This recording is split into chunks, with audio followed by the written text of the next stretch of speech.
ኔጌቲቭ 3.3 እና በ7.8 መሃል ያለ ዲስታንስ ስራ ተብለን ልንጠየቅ እንችላለን። በእነዚህ በሁለቱ ፖይንቶች መሃል ያለው ርቀት ምን ያህል ነው? ይሄ ማለት በኤክስ ዋይ ኮኦርዲኔት በምንስልበት ጊዜ በኤክስ ዋይ ኮኦርዲኔት ኔጌቲቭ 3 ሁሌ ከፊት ያለው ኤክስን ከኋላ ያለው ዋይን የሚያሳይ ነው። ኔጌቲቭ 3 ማለት ኤክስ ነው። ኔጌቲቭ 1 ከዚህ ኦሪጂኖች 0.0 ናት።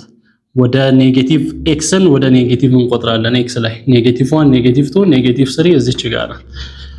ወደ ላይ ደግሞ 3 ማለት 1 2 3 ዋይ ነው የሚያሳየው 3። ስለዚህ ሁለቱም የሚገናኙበት 3 እና ኔጌቲቭ 3 የሚገናኙበትን ሁለቱንም ስናሰምር እቺ ፖይንት ናት። እቺ ፖይንት ኔጌቲቭ 3.3 ትባላለች።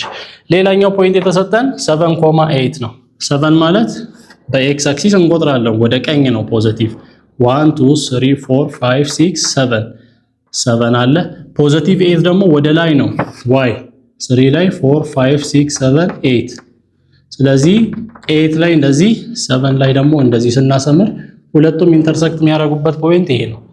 እቺኛው ፖይንት ምን ትባላለች? 7.8። አሁን የተፈለገው ምንድነው?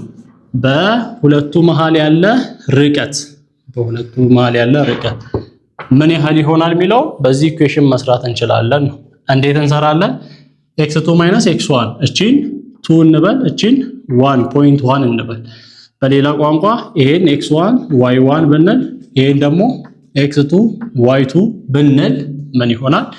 x2 x1 ስኩዌርድ ዲስታንሱ ራዲካል x2 7 ነው፣ x1 ኔጌቲቭ 3 ነው። 7 ሲቀነስ ኔጌቲቭ 3 ዘ ሆል ስኩዌርድ ሲደመር y2 y1 y2 8 ነው፣ y1 3 ነው። 8 ማይነስ 3 ዘ ሆል ስኩዌርድ ይሆናል። ስለዚህ እዚህ 7 ማይነስ ፕላስ ይሆናል። 7 ሲደመር 3 ስኩዌርድ 10 ስኩዌርድ ይሆናል። ፕላስ 8 ሲቀነስ 3 ስኩዌርድ 5 ስኩዌርድ ይሆናል። 10 ስኩዌርድ 100 ነው። ፕላስ 5 ስኩዌርድ 25 ነው።